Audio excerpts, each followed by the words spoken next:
Shalom, Kal Halal, Yahweh, Bahashem, Yahweh Shai, Bahashem, Rakah Kradash, and double honors to the apostles and the elders and the bishops of Great Millstone, and Shalom to you hopefully elect beloved brothers and you few sisters. Peace be unto you in these last days, because we're truly living in the end times. And relatively recently, there's been a sharp uptick of men and women having dreams about the Motb. As you can see in the caption here, it reads, woman shares dreams about the Motb, and that's an acronym for the mark of the beast that's outlined in Revelation, the 13th chapter, the 16th through the 18th verse. And I want to be clear, the mark of the beast is the RFID micro C-hip, okay? And what happened with this woman here, it happened according to prophecy. And what do I mean by that? Let me come from here before I play this short, and I'm going to play it momentarily, but I want to grab a scripture or two because it's a powerful dream, all right? And it reads this in the book of Acts, the 2nd chapter, the 17th through the 18th verse, and it reads, and it shall come to pass in the last days, says Yahweh, and we are in the last days now, I will pour out my spirit on all flesh.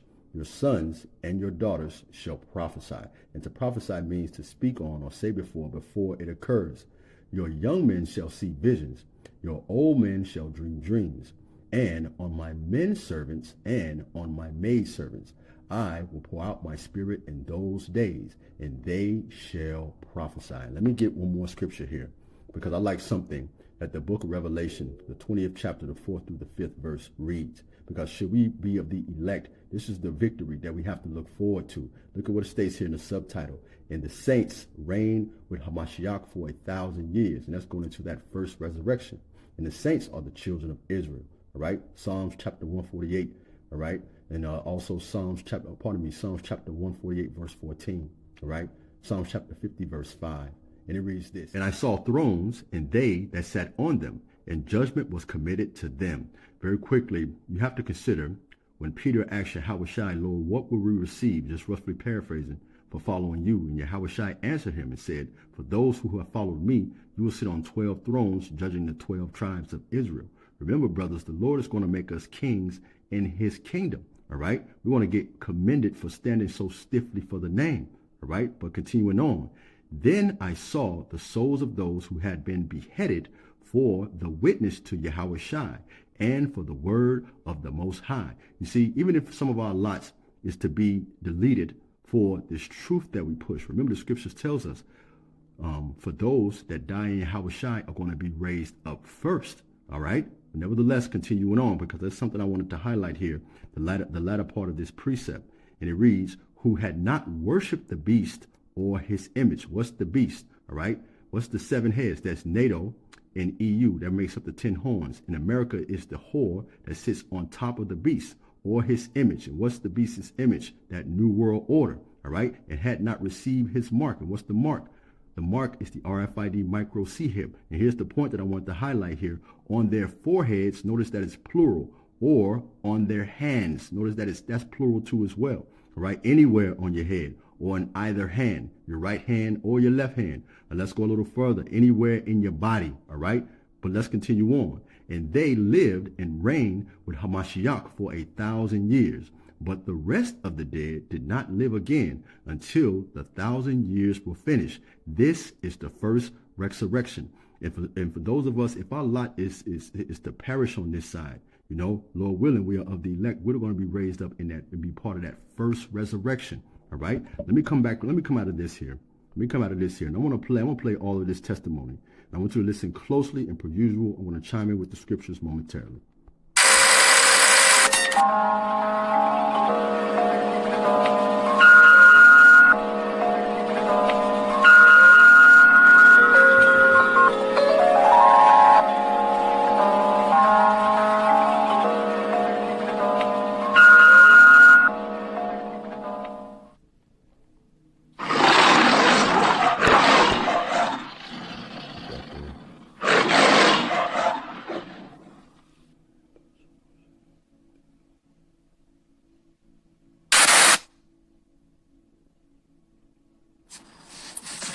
So I had another dream a couple nights ago, and it was about the mark of the beast again.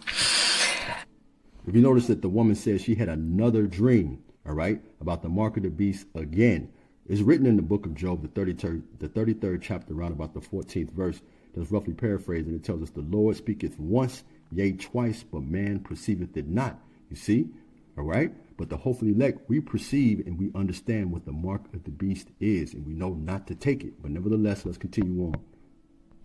I dream that I am in a living room with my husband and my mother-in-law, and another loved one walks through the door, and she's really excited about this thing that she did, and she shows us her right hand, and you can see where there is a microchip implanted in her hand. And she's telling us about how amazing this thing is and how we have to get it. Like, everyone has to get this thing. And me and my husband, we look at each other and we're like, we knew what it was. Let me say this. Many of us are going to encounter this. And what do I mean by that? You know, our family members, your grandmother, your mother, your father, your various siblings, they're going to take the RFID micro C-hip, all right? And should we be the elect, they're simply going to perish on this side and have to be born in the kingdom all over again, all right? Okay, but let's continue on.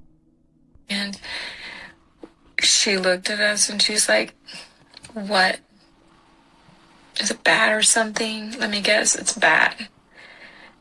And she gets angry and she storms out the door. So then we walk outside, and when we get outside, there are these lines of people. Like, they're all lined up.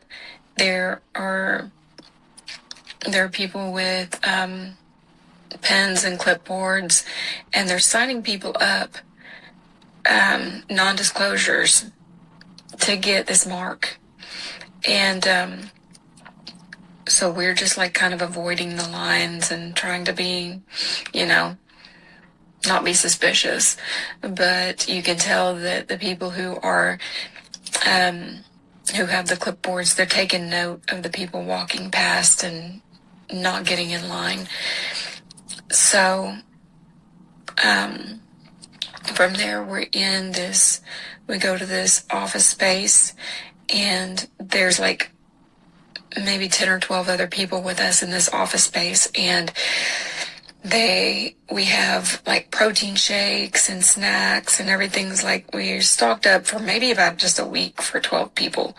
But we all have agreed that there is no way, like, we will die before we take the mark. We knew what was going on, and we're like, no, we're not doing that.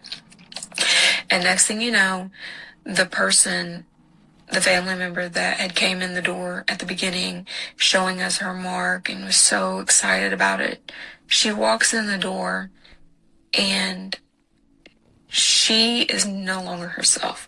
She's like a shell of her old self. But now she's like an informant. And that's when I wake up. And I just feel like that is how close we are. We are so close. So close. And when that happens, like, anyone who takes the mark, they are not themselves. They're not themselves after they take it. They are transhuman, informants. They are being tracked. And if you are with them, you can be tracked down. No, and that's the spirit. Because I was just clicking on different photos that I had queued up in the background as a backdrop. And nothing happens by chance. And what do we see there in the middle? 144 or 4. And Lord willing, we are of that number with a 3. And the 3 goes into understanding and the hope for the elect, specifically the 144,000. All right. And also, too, the rest of the elect, too, as well. We know and understand what this mark is. Let me come from this here, right? Because this woman, she could potentially be a speckled bird Israelite, and the Lord kept her from that hour of temptation that's outlined in Revelation, the 3rd chapter, in the 10th through the 11th verse. And we'll go into that word temptation too as well. All right. And it reads this: because thou hast kept the word of my patience, I will also keep thee from the hour of temptation. And we're going to delve into that word temptation, which shall come upon all the world. Because remember, the entire world is going to be tried. All right, this is going to be the new world order, the new way of doing things, to try them that dwell upon the earth. Let me stop right there. And let's go to the blue letter here very quickly, right? Because we here at GMS, we go into the blue letter, we go into the Hebrew, we go into the Greek, and all of these things. All right, let's come down to the word temptation. And what does it mean here? What does it give us? It gives us what? Strong's G 3986. Pyrosmas. Pyrosmas. Pyrosmas. What does it state here? He's going to keep us from what?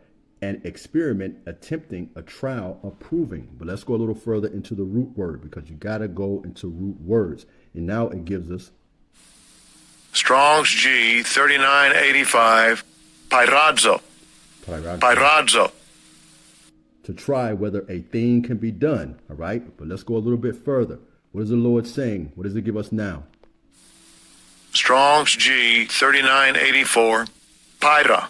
Pyra. Pyra. What does that mean? Through the idea of piercing, right? Now let's go back to Revelation and let's continue on. And it reads, because thou hast kept the word of my patience, I will also keep thee from the hour of what? Of piercing, which shall come upon all the world, to try them that dwell upon the earth. Verse 11 is the point for the hope of the elect. Behold, I come quickly. Hold fast which thou hast. And what do we have? We have this truth, all right? That no man take thy crown. And Lord willing, we are of the elect, and we can see what's coming upon the whole earth. Keep pushing, keep believing, and keep the faith. Shalom.